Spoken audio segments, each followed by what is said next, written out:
میں نے اس سے پہلے عرض کیا، ہر جگہ پہ پپا کے دول کہتا ہوں. آج ہندوستان کے جتنا مذہبی حلقہ ہے وہ ناگپور میں بیٹھ کر باقاعدہ منتریں پڑھ کر، باقاعدہ اپنا وہ طریقہ اپنا کر اپنی فوج کو روحانی لحاظ سے اپنے طریقے سے مضبوط کر رہے ہیں تاکہ فوج مضبوط ہو، اکھنڈ بھارت بنے. آج اسرائیلی بیت اللہ میں بیٹھ کر، دیوار گریا پر بیٹھ کر وہاں پر جناب اپنا وہ ورد کر رہے ہیں تاکہ ہماری فوج مضبوط ہو، ہماری طاقت مضبوط ہو اور ہم وسیع تر اسرائیل بنا سکیں. ہم کیا کر رہے ہیں برادران اسلام؟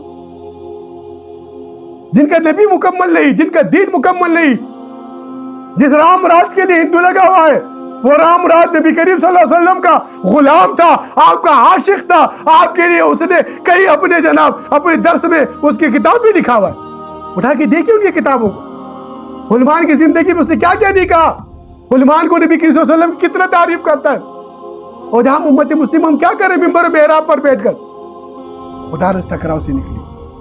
آئیے عملی میدان میں، آئیے روحانی طریقے کی طرف، آئیے روحانی انقلاب کی طرف، آئیے حضرت امام مہدی علیہ السلام کے لشکر کی سپاہیوں کی طرف، آئیے حضور نبی صلی اللہ علیہ وسلم کے غلاموں کی طرف، آئیے اس حضور کے وعدے کو تغز الہند کو پورا کرنے کے لیے آج آپ اور میں ہم سب مل کر امام مہدی علیہ السلام کے لشکر کی سپاہی بنے.